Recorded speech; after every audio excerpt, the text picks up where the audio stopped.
அடிச்சுட்டு போறது. இப்படி ஒரு தலைவர் நாட்டுக்கு தேவையான்னு கேட்கிறேன் நானு. நீங்க இருந்துட்டு போங்க. நீங்க விஜய் ஃபேனா இருந்துட்டு போங்க. எனக்கு பிரச்சனை இல்ல. நானும் விஜய் ஃபேன் தான். நான் படம் பார்க்குறேன், விசில் அடிக்கிறேன். அதுவரைக்கும் நானும் நிறுத்திக்கிறேன். எதுக்கு இப்படி ஒருத்தர் வரணுன்றேன். இப்ப இவரு ஓகே. இவரு சிஎம் ஆயிட்டாரு என்ன பண்ணுவாரு?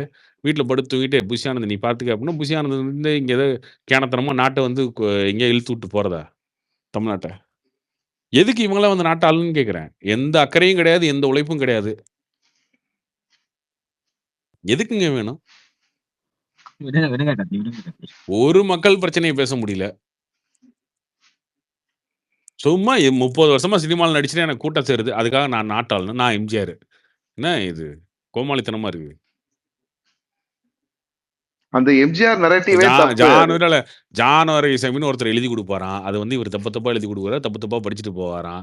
10 நிமிஷம் பேசுவாராம். அதுக்கு வந்து 10 நாள் ரிஹர்சல் பண்ணி கூட்டத்த சேர்த்தி, அது கியூஆர் கோடு குடுத்து, இவரு 10 நிமிஷம் வந்து எதுக்குமே மக்கள மதிக்காத ஒருத்தரு. ஒருத்தன் வருவான். அவன் 100 கிலோமீட்டர்லேருந்து 200 கிலோமீட்டர் தூரமா வந்து அந்த கூட்டத்துல ஏறி, உழுந்து, உருண்டு, புரண்டு வெயில்ல நிப்பான். வருவாரு. வந்து முடிச்சோனே டெம்ப்ளேட் டயலாக். ஃபர்ஸ்ட்டு 3 நிமிஷம் ஒரு டெம்ப்ளேட்டு. அடுத்த 3 நிமிஷம் ஒரு டெம்ப்ளேட்டு. அடுத்த 3 நிமிஷத்துக்கு அந்த வேர்ட்ஸ மட்டும் கொஞ்சம் கொஞ்சமா மாத்தி பேசிட்டு போவாரு. இத கேட்கறதுக்கு ஒருத்தன் வரணுமா? என்ன உங்களுக்கு அக்கறை இருக்கு மக்கள் மேல முதல்ல? உங்கள நம்பி கார்த்தி, வரவன மதிக்கிற சேஞ்ச் அக்கறையே பண்றதுக்கு உங்களுக்கு தான் கிடையாதுங்க சொன்னேன் முதல்ல. நானு. இதெல்லாம் கிடையாதுங்க. அப்படிப்பட்ட தலைவர் தேவை கிடையாதுங்க இங்க. இல்ல கார்த்தி. அதெல்லாம் யாருக்கும் தேவை கிடையாது. தேவை கிடையாது. எல்வின் நீங்க தப்பா எடுத்துக்கிட்டாலும் எனக்கு பிரச்சனை இல்ல, இல்ல கிடையாது. தப்பா இல்ல. விஜய் சும்மாதான். ஃபேனா உண்மை இருக்கிறதுக்காகவே உண்மைதான். நீங்க சொல்றது உண்மைதான். நான் இல்லன்னு சொல்லலையே. விஜய் பண்ற எல்லா தப்பையும் ஆதரிக்கணும்னு அவசியம் கிடையாது. உண்மைதான் கார்த்தி. நான் அப்படி தப்பு உண்மைதான் அவர் சொல்றது. நீங்க சொல்றது எதுவுமே தப்பு நெறைய இல்லன்னு விஜய் சொல்லிடுறேன். ஃபேன்ஸுமே ஓப்பனா சொல்லிட்டாங்க இன்னைக்கு. அவர் பேசுனதுல ஒரு யூஸும் இல்ல. ஆமாங்க.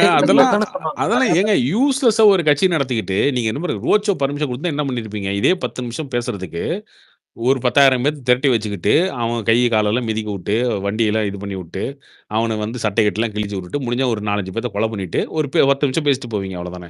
உங்களுக்கு தேவை இந்த மாஸ் காட்டணும். அவ்வளோதான். இதுக்காக நீங்க எதுக்குமே கவலைப்பட மாட்டீங்க. ஏதாவது ஒரு விஷயத்துல மக்களுக்காக பேசுறீங்களா? மக்கள பத்தி யோசிச்சிருக்கீங்களா? எந்தவித அக்கறையுமே கிடையாது. ஆனா நான் கட்சி ஆரம்பிச்சுட்டா நாட்ட பிடிக்கணும், நாட்ட ஆளணும். எதுக்கு இது? எந்த உணர்வுமே இல்லாம எதுக்குங்க அப்படி? அதெல்லாம் இது